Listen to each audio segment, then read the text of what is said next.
来，乡亲啊，继续要来讲，人间处处有温暖。台中一个女骑士，甲机车停伫一中街，结果有一个好心人，甲写一张纸条啊，写讲你的车的后轮磨甲平，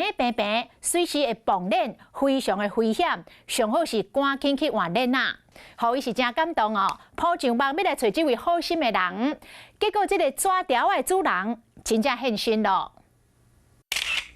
一个女网友伫社群平台写文章讲，伊去一中街看乌多摆时，看到一条字条写伫咧车顶，本来当作讲又搁互开单，看一个真，发现讲是字条啊，顶面写讲你后轮磨甲歪去啊，随时会崩轮，真危险，赶紧去换，钱搁趁落有，性命较要紧，所以真感动，搁真好奇，这个好心的人是虾米人？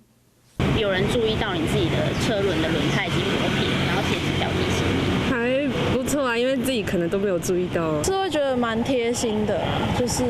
但是他是时时刻刻在注意人家的轮胎嘛。换的时候会看一下轮胎啊，就是会稍微看一下。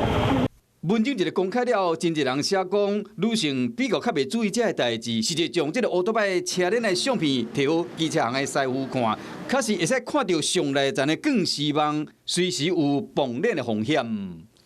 那像这个的话，中间已经都是磨平的，所以这个是需要更换的。像刚刚我们看到的那一个轮胎上面哦，它是已经是钢丝层都已经跑出来，所以这个是需要更换的。会遇到爆胎的情况会比较大一点这样。 那咧平时要怎检查轮啊敢有安全？这个师傅提出10块的银角啊，轮啊胶的深度应该保持伫掌讲人上的暗面附近才算安全。若是无食，就一定要换。一般轮胎的话，它的那个中间可能会有安全线。那安全线的部分的话，它这个如果说这个地方磨到的话，那这个轮胎一次已经需要做更换。 最后，这篇文章嘛调出写字条的是一个查甫人，伊女朋友甲斗回，讲迄个时阵拄好停车，男朋友就问伊讲，敢有炸纸甲笔？事后才知影讲，原来是男朋友发现这个乌多摆轮啊已经出现危险啊，所以讲好心留一个字条啊，加提醒。这个做法，好真侪网友真学咯。